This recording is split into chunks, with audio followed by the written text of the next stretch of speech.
Big Bash মাতাচ্ছেন, PSL মাতাচ্ছেন, হয়তো বা আইপিএলও একটা সময় ডাক পড়তে পারে, কে জানে। রিশাদ, একটু বিগ ব্যাশের পার্টে যেতে চাই। একদম একটা পার্ট বলতে বলি যেটা কিনা আপনাকে মনে হয়েছে আপনার ক্যারিয়ারটাকে বদলে দিতে পারে বা আপনার দারুণ লেগেছে।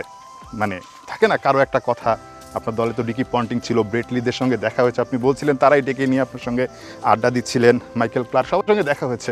সো ওই জায়গা থেকে যদি বলি আপনার বেস্ট পার্ট কোনটা? বোর্ডে যাওয়ার পর থেকে আমার মনে হচ্ছিল যে মনে হয় আমি সবাইকে ছেড়ে চলে আসি, আর মনে হয় এখান থেকে আর যাইতে পারবো না, এরকম লাগছিল আর কি। তো যাওয়ার পর প্রথম যেটা ভালো লাগছে যে প্রথম প্র্যাকটিসে গেছি, তো ফুল টিমমেট, কোচ সবাই আমাকে এসে বলতেছিল যে আমরা তোমার সাথে আছি এবং তোমার যা কোনো কিছু দরকার বা যখন যা দরকার 110% আমরা দেবো, কোনো সমস্যা নেই, তুমি নিজের মতো করে যেরকম যা দরকার জাস্ট খালি বলবা। তো আমার কাছে এটা মনে হয়েছে যে সবচেয়ে মানে বিগ ব্যাশের আমি এই 50 দিনের মধ্যে সবচেয়ে যেটা শিখছি যে কীভাবে মানুষকে সম্মান করতে হয় এবং কীভাবে মানুষ একজন আরেকজনকে দাম দিতে হয়। আমার কাছে এটা সবচেয়ে ভালো লাগছে যে ওরা সবাই যেভাবে আমাকে সাপোর্ট করছে, তা না হলে আমার এখানে এতদিন থাকা বা এতদিন একা একা থাকা একটু ডিফিকাল্ট হয়ে যেত।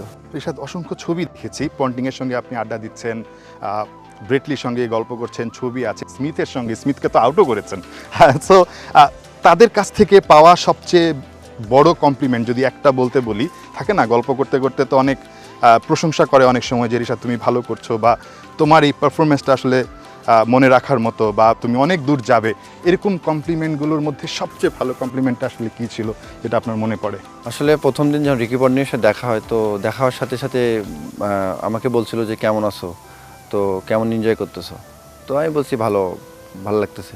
তো বলছে কোনো কিছু নিয়ে চিন্তা করার কোনো কিছু নেই, জাস্ট তুমি খেলো আরও ভালো লাগবে। তো আমাকে এতটুকুই বলছিল যে খেলতে থাকো, কোনো কিছু নিয়ে চিন্তা করার দরকার নেই। যখন পারফর্ম করলেন তখন?